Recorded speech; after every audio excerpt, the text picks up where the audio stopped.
Hello friends, welcome to my channel blog and fun junction. আজকে আবার একটা নতুন ব্লগ নিয়ে আপনাদের সামনে চলে এসেছি। আমার সঙ্গে থাকুন আর পুরো ব্লগটা দেখার রিকোয়েস্ট রইল। আমার মনে হয় আপনাদের ভালোই লাগবে। আজকে আমি আর সৌভিক যাচ্ছি হচ্ছে ডিনার ডেটে, আর আমরা চলে এসেছি হচ্ছে কলকাতা রাজবাড়িতে। এখানেই আমরা ডিনার করব।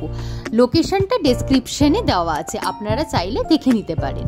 অ্যাম্বিয়েন্সটা কিন্তু কলকাতা রাজবাড়ির খুবই ভালো, আর এখানে একটা এদের রিচুয়ালস আছে যে কোনো গেস্ট আসুক না কেন তাদের কিন্তু বরণ করে তবেই রেস্টুরেন্টের ভেতর ঢোকায় এরা। আর এখানে যেরকম টেবিল চেয়ারে বসে খাওয়া দাওয়া আছে, এখানে একটা সেপারেট রুম আছে যেখানে আপনি যদি চান মাটিতে বসেও খাওয়া দাওয়া করতে পারেন, সেটারও আয়োজন আছে। অ্যাম্বিয়েন্সটা তো আমার খুবই ভালো লেগেছে। এই রেস্টুরেন্টে যাওয়ার পরে সবথেকে যেটা ভালো লেগেছে, আমাদের জন্য সব গেস্টের জন্য রাদার ওয়েলকাম ড্রিঙ্কস আছে। আমাদের লস্যি দেওয়া হয়েছে।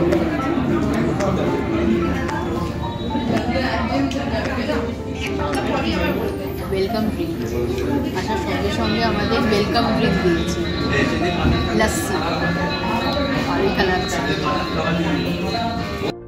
আমরা স্টার্টার হিসেবে ফিশ ফ্রাই অর্ডার দিয়েছিলাম, আর একটা প্লেটে দু পিস ফিশ ফ্রাই দেওয়া হচ্ছিল।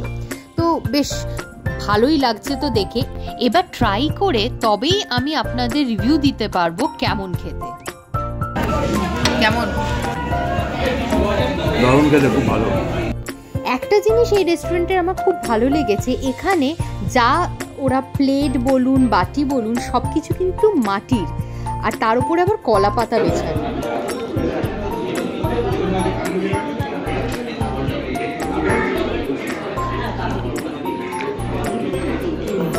দারুণ মানে কোটিংটা খুব পাতলা, আর পুরো মাছের স্টাফটা খুব ভালো, ভেরি টেস্টি।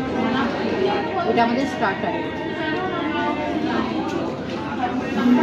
আর সবথেকে যেটা ভালো লেগেছে, রেস্টুরেন্টে খুব সুদিং বাংলা গান বাজছিল, এখন তো কোথাও দেখাই যায় না। আমরা মেন কোর্সে অর্ডার দিয়েছিলাম হচ্ছে বাসন্তী পোলাও আর মাটনটা অসাধারণ ছিল। আমার তো মাটনটা দেখেই জিভে জল চলে আসছিল, আর খেতেও ব্যাপক ছিল। বাসন্তী পোলাওটা মোটামুটি লেগেছে আমার, খুব একটা ভালো লাগেনি।